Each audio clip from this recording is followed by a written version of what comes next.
sampaikan apa yang ingin kalian tanyakan. Kegiatan pertama yaitu pemilihan ketua kelas secara demokrasi.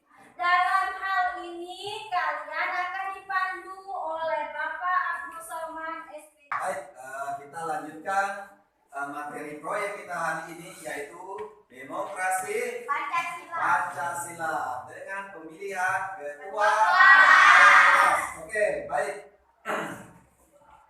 Sebelum kita masuki, adakah yang masih bingung dengan tindakan selanjutnya? Maksudnya dalam kepanitiaan apa sih itu demokrasi?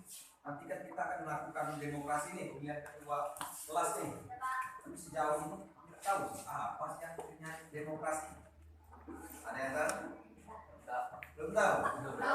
Ya.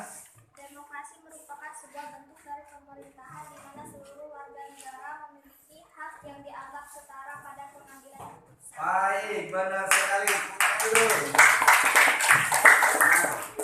Di dalam bernegara, demokrasi itu dilaksanakan oleh rakyat untuk rakyat. Nah, kalau di dalam lingkungan sekolah ini oleh siswa dan untuk siswa berarti kalian milih ketua kelas. Ketua kelas itu diambil dari siswa di dalam kelas dan kalianlah yang akan memanfaatkan fungsi dari ketua kelas tersebut. Paham? Baik. Sebelum kita masuk ke dalam pemilihan ketua kelas segala macamnya, Bapak akan ada yang tahu kepanjangan KPU? Komisi Pemilihan Umum.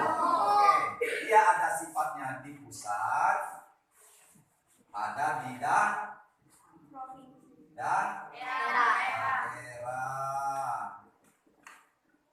Terus kalau di tingkat desa itu, di tingkat kabupaten, daerah, tingkat kecamatan itu PPK kecamatan. Kalau di desa itu disebut PPS, panitia pemungutan suara. Nah, tim yang melaksanakan pemungutan suara itu disebut KPPS. Ada yang tahu kepanjangannya? Kelompok panitia pemungutan suara. Nah, inilah tim yang akan melaksanakan pemilihan ketua kelas nanti yang akan kita laksanakan. Baik. Untuk ketua, nah di dalam ketua, siapa yang bisa diambil ini dikembalikan ke kelasnya? Siapa dia? Ketua diambil dari Zilfana. Zilfana setuju? Setuju. Oke, Zilfana setuju. Yang kedua, anggota untuk menjaga bilik suara. Anggun. Baik. Yang keempat, untuk menjaga tinta. Oke. Baik. Yang kelima, untuk menjaga keamanan dan ketertiban. Baik. Di dalam pemilihan ketua kelas nanti ada tim atau kelompok. Inilah panitia yang melaksanakan pemungutan suara. Untuk nama-nama yang sudah dipilih ini, nah ini mempunyai kewajiban untuk menjaga netralisasi supaya tidak memihak kepada masing-masing calon. Karena apa? Disitulah letak nilai keadilan demokrasi yang jujur. Paham? Baik, untuk nama-nama yang disebut, nama-nama yang dipilih tadi silakan maju ke depan. Sebelum kelompok panitia ini melaksanakan pemilihan, maka demi menjaga kode etik, maka dia harus diambil sumpahnya.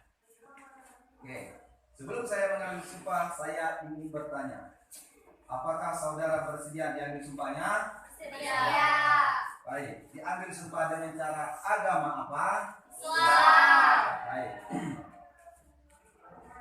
Selanjutnya saya perlu memperingatkan bahwa sumpah yang akan saudara ucapkan ini adalah mengandung tanggung jawab terhadap bangsa dan negara Republik Indonesia, tanggung jawab memelihara dan menyelamatkan Pancasila dan Undang-Undang Dasar 1945, serta tanggung jawab terhadap kesejahteraan sekolah.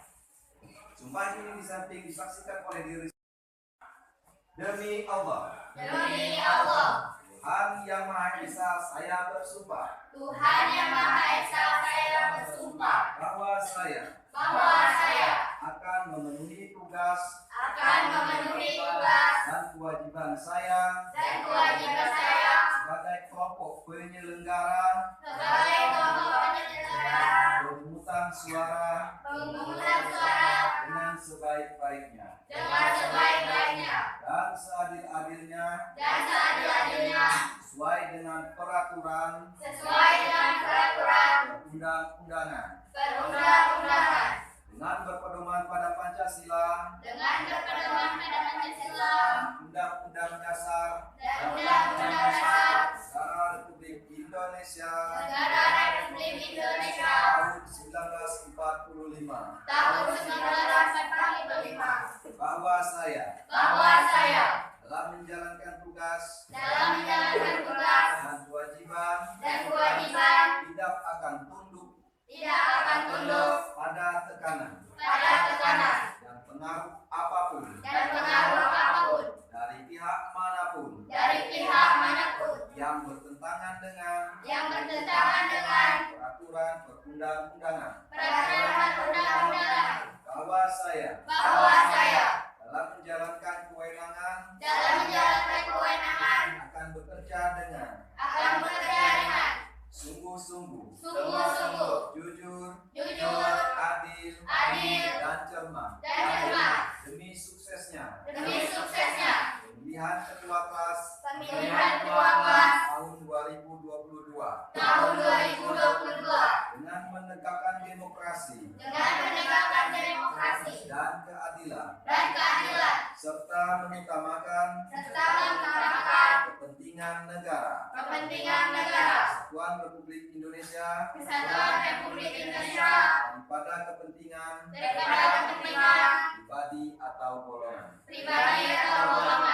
Baik, setelah pengucapan sumpah dan hidayahnya, saya Ketua Panitia Pemungutan Suara SMP Negeri 28 Muara Jambi resmi melantik saudara-saudari sebagai kelompok penyelenggara pemungutan suara atau KPPS pemilihan ketua kelas tahun 2022. Saya percaya bahwa saudara-saudara akan melaksanakan tugas dengan sebaik-baiknya sesuai dengan ketentuan perundang-undangan yang berlaku dengan penuh rasa tanggung jawab. Semoga Allah Subhanahu wa Ta'ala, Tuhan Yang Maha Esa, selalu memberikan rahmat kepada kita semua. Amin amin ya rabbal alamin.